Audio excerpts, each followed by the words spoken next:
Coffee and vaping, baby. It's a daily routine now. This isn't good. Alright, so I definitely want to dive into something today. I want to talk about the evolution of the mind, and I think it's rather important, and I think I should have touched base on this well earlier, probably 100 videos ago at least. So right now I'm going to dive into it, so stay tuned because I need to take a hit of this and a hit of the vape, and then I'll begin. Kind of arrange my thoughts because, of course, I just press play, record, and I think about what I'm going to say because I put a 10-second countdown on it. I don't know if you guys realize that, but I put a 10-second countdown, so in those 10 seconds, I think about, what do I want to talk about today? Oh, I'll talk about this. That's how I do it. So I apologize if my content isn't the best, and I don't rearrange my thoughts beforehand, but I'm doing it now without further ado. It's so good.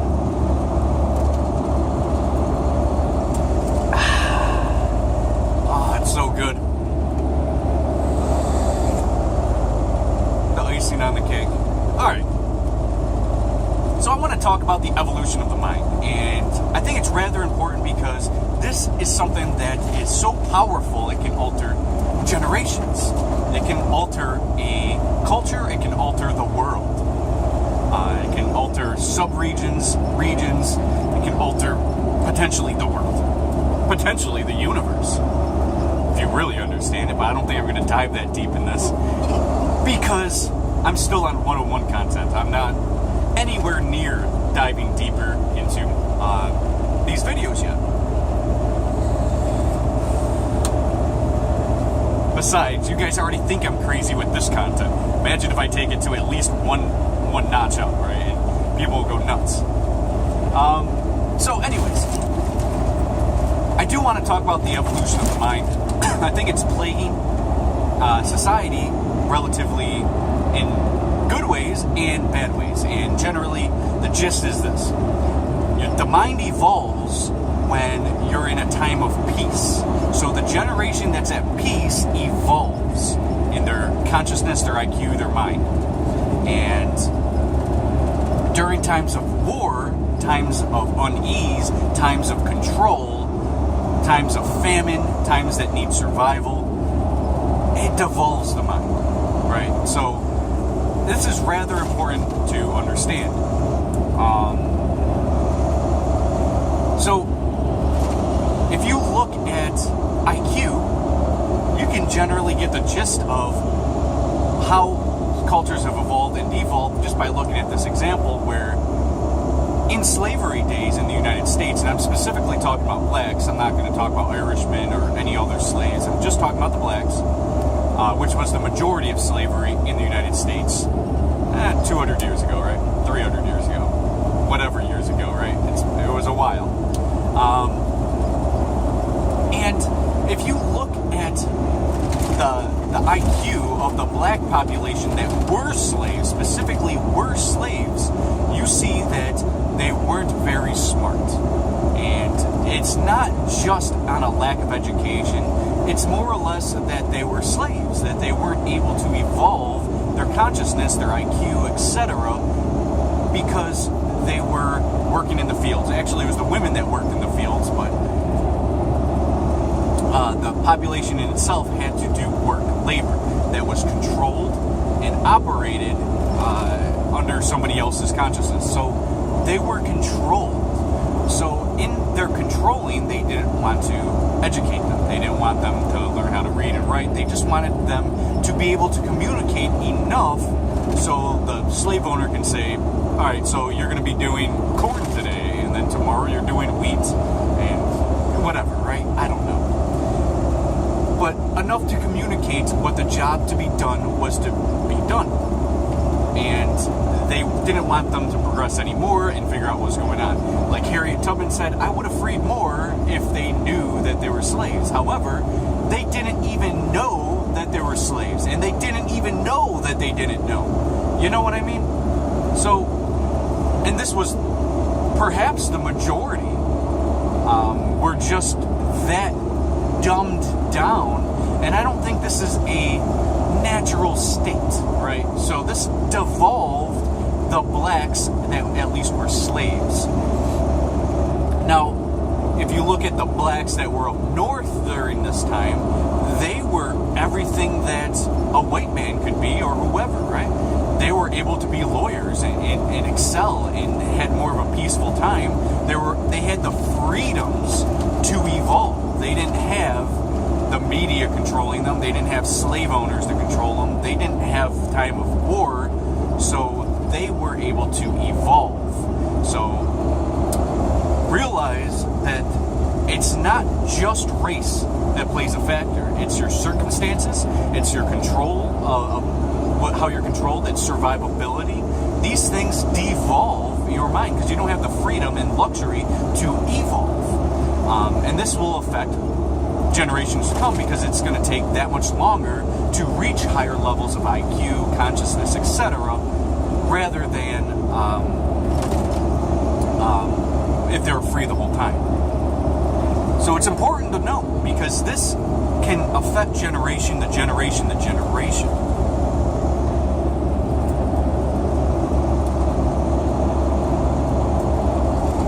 So I'm still on 101 content, right?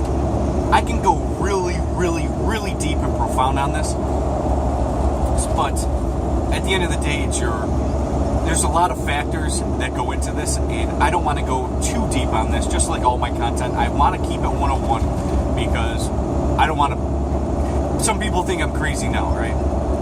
If you think I'm crazy right now, you can't handle when I go a notch up. You won't be able to. And I haven't been able to do that yet. Rather, I've kept it on the 101 because I have so much content. So anyways, we got to dive into this before this takes forever.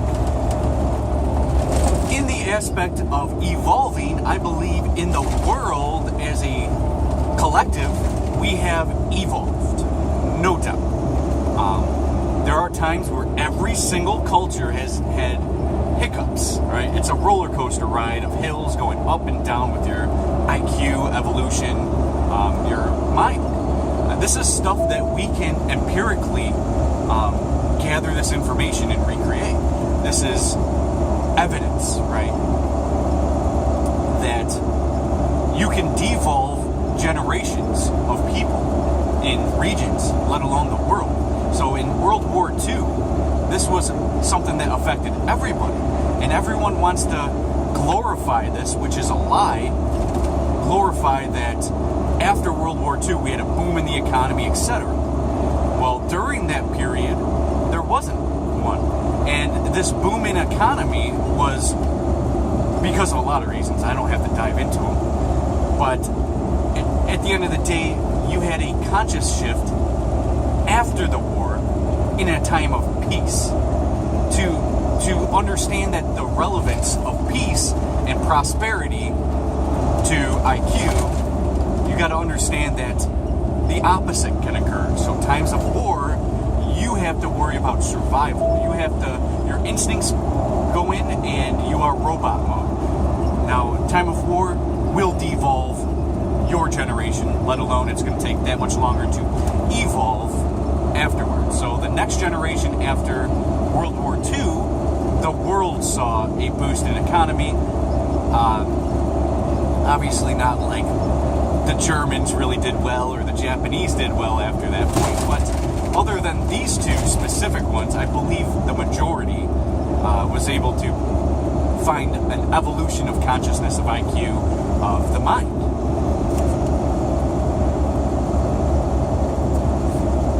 Look at the philosophers of ancient Greece. Ancient Greece, Rome. Notice that in times of peace, people were able to put their mind to new limits, right? And look at these philosophers. They were able to emerge and provide great value to the world in their philosophy because they weren't in times of war.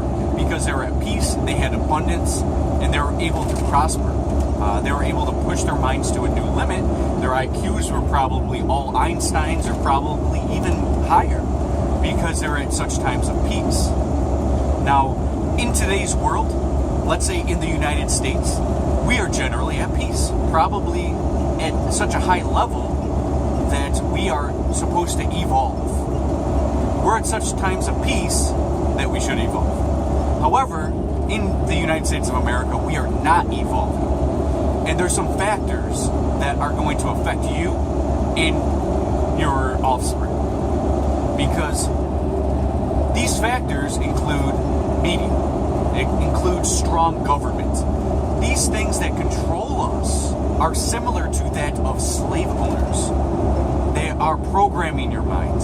They're devolving the education, and now it's just an indoctrination camp. The media is controlling your mind, and the government is also controlling your mind. It's also controlling how you interact. We are devolving now to a robotic state. However, the peacefulness is at similarly an all-time high, not relative to the amount of people that are being killed and stuff in our inner cities, and people have to watch their back. Not in the amount, but per capita. We are actually much better off in peaceful times.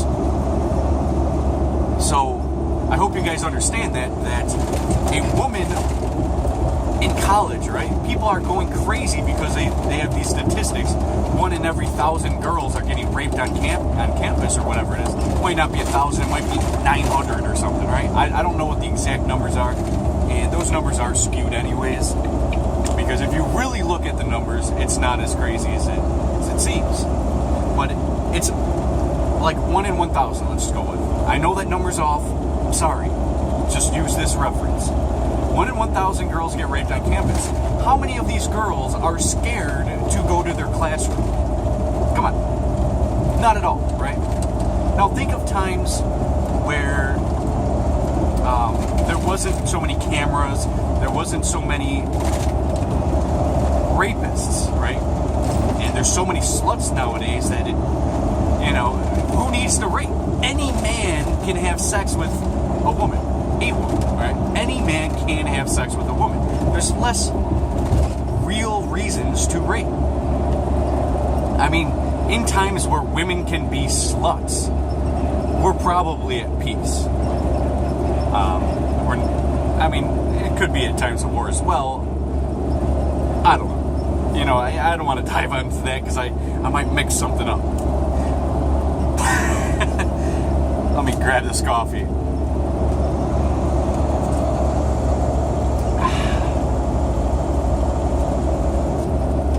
But we are at a peaceful time. Women don't have to watch their back going down the street in most cases, unless you are literally in a very bad neighborhood, right? But generally, a woman just feels safe, and that's why I can't stand the modern version of feminists. Like women are more likely to be raped by men. Men are just pigs, and I'm like, you're safer now than ever, and men are the ones who built this society to make sure that you live a happy, peaceful, prosperous life. You can do whatever you want. Men have created this. Not even women have done this. Anyways, I don't want to dive into feminism, even though that's a devolution, obviously. So you feel safe. Like, I'm going down the street right now, I feel safe as fuck. And there are times where you don't feel like this, and you cannot have the ability to go above and beyond. So I've already stated that this is affecting multiple generations. Do you think that when the slaves were freed, that they were able to just go above and beyond right away? No, it takes generation after generation. Maybe, possibly, the next generation was 5 IQ points higher than they were the previous generation. It's very possible. But this is what I'm saying. It takes time. If we look at sub-Saharan Africans, the general population is around 70 to 75 IQ, which is extremely low. And according to the mainstream, under 70 you become legally mentally challenged. Under 70. And the IQ average of sub-Saharan Africans are between 70 and 75. It's relative to their environment, in all the conditions that they're facing. They're generally in survival mode. When you go into America, the blacks are, 85 IQ? So at least 10 points higher, and it's the same people. So race has something to do with it, but at the same time, they don't have a peaceful, prosperous life like the blacks in America do, despite what all the rhetoric is and all the propaganda and stuff, that blacks in America are doing a lot better than the blacks in sub-Saharan Africa. Look at just IQ. Now, there's a consciousness shift. Look at the hippies in the 60s. Now, yes, a lot of them took psychedelics and had times of peace, and they wanted to save the planet. Look how peaceful and beautiful it was with the hippies. Now, of course, there are exceptions, right? And the exceptions are what the media was painting at the time of hippies. However, the hippies in the 60s were actually a very decent culture, group of people, because they weren't wishing on wars. They were anti-war, they were pro-saving the planet, and they were pro-consciousness shift, like evolving. They were pro-peace. I mean, the hippies in the 60s had it right, and they were actually a big increase in IQ, rather than the businessman that was all about money and only learning about money, and that's what their offspring's going to know is money. Like, how do I make more money? Money is a tool of slaves. The hippies didn't care as much about money as they did caring about each other. And the peacefulness and the beauty, rather than the competition of taking people's money in the workforce, allowed the hippies to evolve, be in nature, etc. So the hippie offspring might be a little bit higher IQ than that of the businessman, because the businessman might, the working class businessman would be apt to try to make money. So it would all be about making money and not be as peaceful, and it'd be more stressful, adding more stress to the scenario. And stress is also a devolution factor. So we already established that 10 IQ difference between sub-Saharan Africans and the African Americans. And that's a very important factor.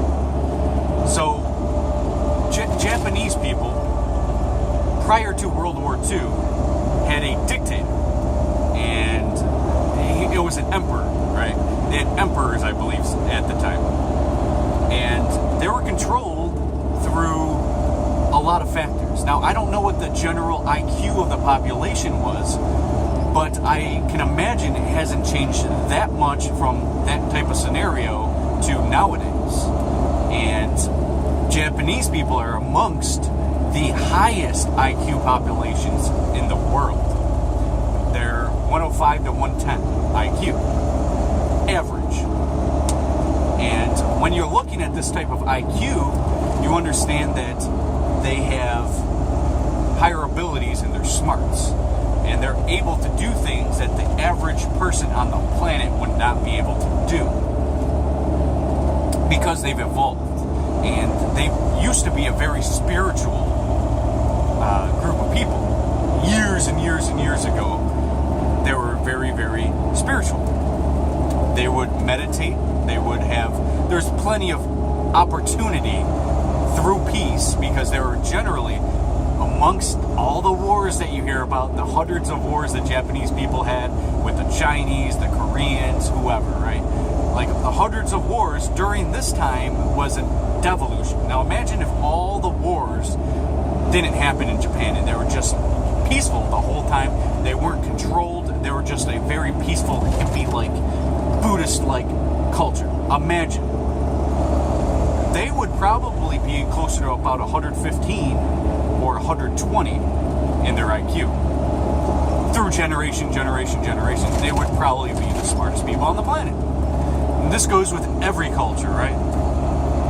And the problem is that lower IQ results to violence and results from violence. So if you have to defend yourself, it takes lower IQ to want to be able to defend yourself rather than, let's say, the smart person just trying to find a way out of the problem. So if you're trying to engage and or defend yourself, however you look at it, you're actually devolving yourself to violence. And violence is a devolutionary trait.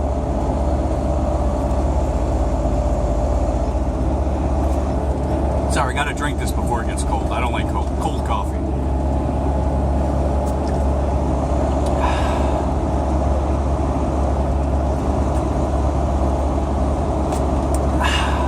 Alright. So, consciousness itself shifts. There's different states of consciousness. I mean, you can just take a psychedelic, you have a different state of consciousness. And per different psychedelics, there's different states of consciousness. When you're tired, you're in a different state of consciousness. There's many different ways to be in different states of consciousness. And when you're at peace during these times, you can actually evolve your mind. If you took shrooms, right, which is a natural occurring mushroom, these magic mushrooms, and there's hundreds of different kinds of magic mushrooms, and they all grow naturally in the world in pretty much every continent, probably except Africa. Well, who knows? I don't know. Probably not, though. But in many different continents of the world, every different, except Antarctica. I can't verify that one because I doubt it. It naturally occurring plant. So if you were to take the mushrooms, it's not a plant, it's a fungi. If you take the fungi and you just become a fun guy and evolve your mind, that actually is a way to evolve your mind, because it'll stretch your mind to different limits that you were not, I wouldn't say unable to achieve, but unable to experience naturally. You can expand your mind in many different tangents. However, shrooms is a very good way to expand your mind. That's why I said in my video, psychedelics and drugs video, that the only drug I recommend, the only one, is to eat some magic mushrooms once in your life. That is it. Do it once, because it will guarantee your, well, you got to be around the right environment. You got to do it right. But even if you do it semi-right, you will expand your mind. Guaranteed. So the limits of your mind will be stretched. And as Albert Einstein said, once your mind is stretched to new dimensions, it cannot simply return to its former self. Now, you got to understand this, because you personally can evolve your mind. I've done it myself. I've had a lot of potential. However, at the same time, the future generation of me, my offspring, result from my shift now. And I think that's a very important factor. Your genes, your race, your environment, there's a lot of factors that are going to make sure that your offspring are going to be higher IQ and take it to the next level as you. So this would make sure that the next generation is more peaceful. Now, this isn't everybody. If one person in a country of 360 million people, if one person evolves and then has offspring that evolve, the best thing we can hope for is that we teach them to evolve, and then other people evolve, and then it's a chain reaction. However, one person doesn't really make a huge dent in the consciousness shift. We can try, but it doesn't really make a huge difference, because look at it like this. If you were to take a piss in the ocean, right, you're not going to taint the whole ocean. You can just take a whiz in the ocean. It's not going to affect the whole ocean, because there's so much ocean that piss isn't going to do shit. So look at it like in the positive light, like one person trying to evolve a whole culture. It's not going to happen. So it takes many people to evolve a whole culture, and then it takes many people, that culture, to affect other cultures, which will affect the world. It's a huge thing that takes a long time.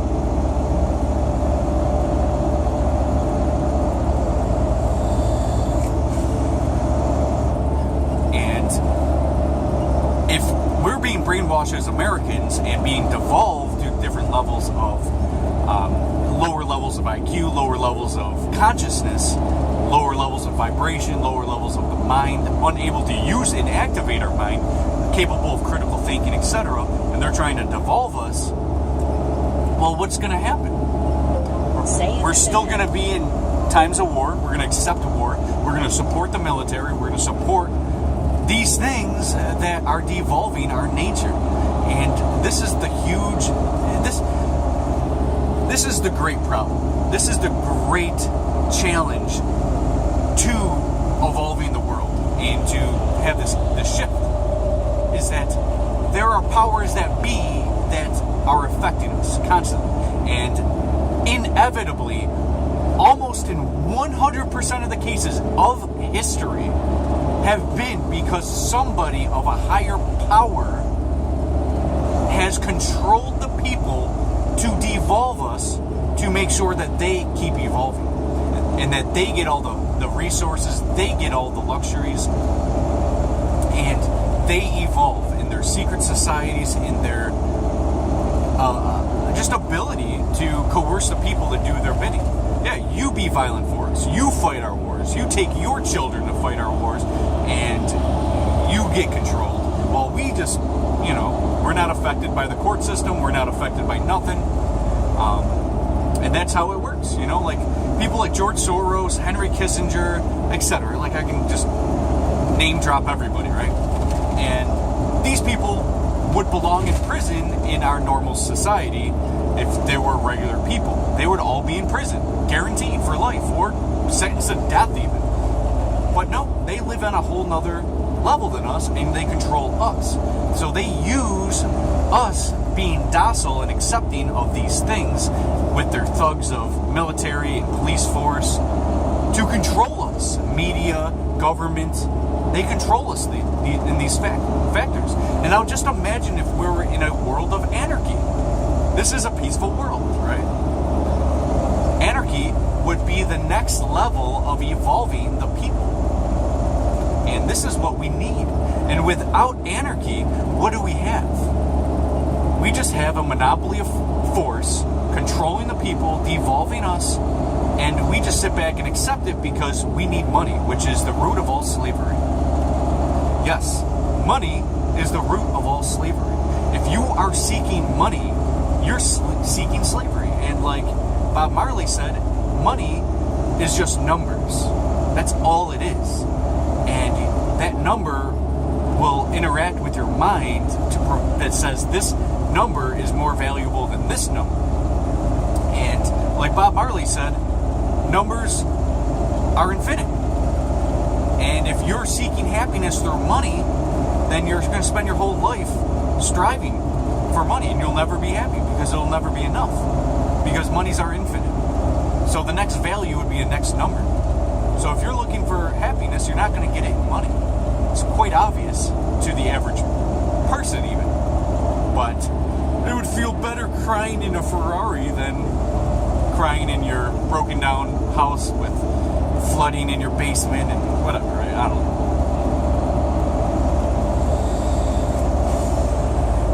I can literally go on all day with this, and I hate that. I can talk forever, and no one's going to listen to this shit because it's 30 minutes long, and I haven't even dove into half of what I wanted to talk about.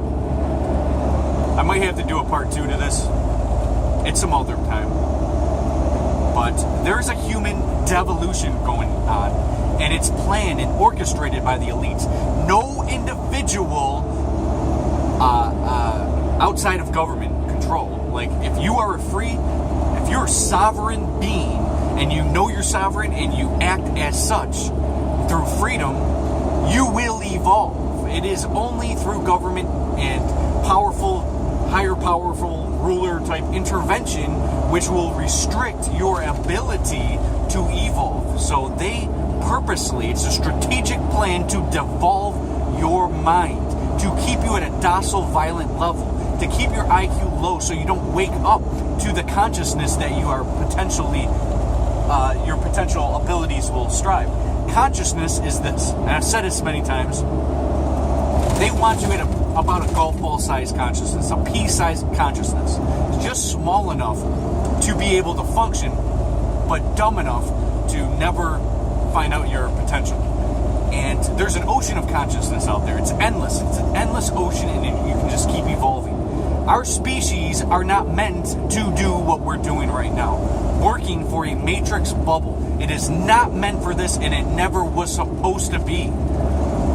You are put on this planet as infinite awareness. You are sent here to figure shit out before you go back into the void of time and space through energy, which will never die.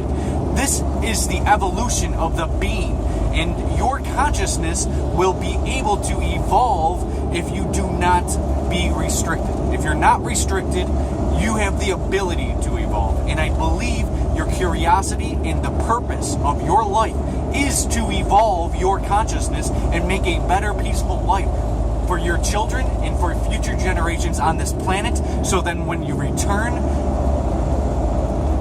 you understood more and you did what you were supposed to do on this planet. And that is the purpose of your life. If you want to bring your life purpose, make it a peaceful life, make a peaceful existence around you, evolve your mind. I believe this is the roots.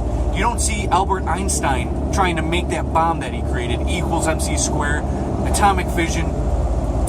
He did not want to use this, right? But the government infiltrated, according to the main story. He was a very intelligent being. No being at 150 IQ will ever want to use force against another. It is not possible. It's lower IQ, lower mind, lower consciousness, lower vibration that will want to endure such, harming other people and using a coercion of force to get their way. Higher IQ does not need coercion. They can use arguments, and this is what philosophy is. It's a string of arguments. Fuck. It's already 32 minutes. I'm not going to dive in more into this. If you want to see a part 2, I can easily make another hour video on this. Easy. And this is still 101 stuff. But this is about to clink out any second now because my phone can only do about 30 to 33 minutes. So, yeah. I hope you guys get something out of this. Understand that the main purpose of your life really is to evolve and get better and become peaceful and make the change that you want to see in the world. Alright, I guess that's it for this video. I wish I could bring more, but there will be more videos to come. So this is OPEX. You're tuned into the mind of OPEX. Subscribe if you're new. If you like this content, there's plenty of more of this type of content. I'm going to have another 200 videos in another year, right? So 400 videos in the span of like 3 years. So I have a lot of content. So stay tuned for more content. See you guys.